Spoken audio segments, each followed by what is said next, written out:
Ladies and gentlemen, welcome to the afternoon session of the opening day today, the 11th of September, 1893.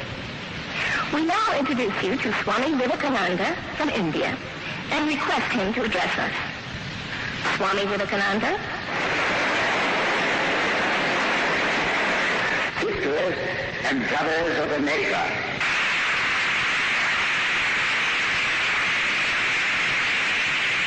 it fills my heart with joy unspeakable to rise in response to the warm and cordial welcome which you have given us. I thank you in the name of the most ancient order of monks in the world. I thank you in the name of the mother of religions.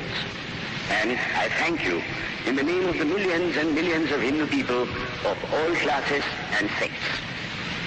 My thanks also to some of the speakers on this platform who, referring to the delegates from the Orient, have told you that these men from far-off nations may well claim the honor of bearing to different lands the idea of toleration. I am proud to belong to a religion which has taught the world both tolerance and universal acceptance. We believe not only in universal toleration, but we accept all religions as true. I am proud to belong to a nation which has sheltered the persecuted and the refugees of all religions and all nations of the earth.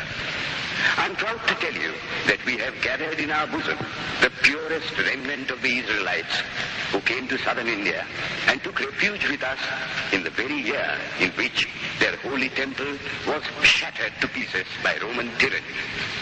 I am proud to belong to the religion which has sheltered and is still fostering the remnant of the grand Zoroastrian nation. I report to you, brethren, a few lines from a hymn which I remember to have repeated from my earliest boyhood, which is every day repeated by millions of human beings.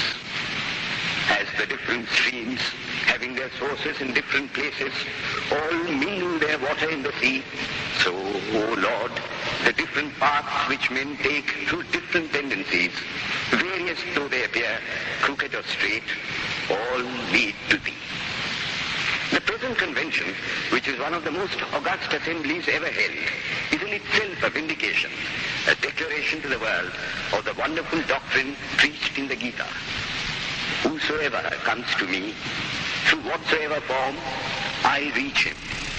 All men are struggling through paths which in the end lead to me. Sectarianism, bigotry, and its horrible descendant, fanaticism, have long possessed this beautiful earth. They have filled the earth with violence, drenched it often and often with human blood, destroyed civilization, and sent whole nations to despair. Had it not been for these horrible demons, human society would be far more advanced than it is now. But their time is come.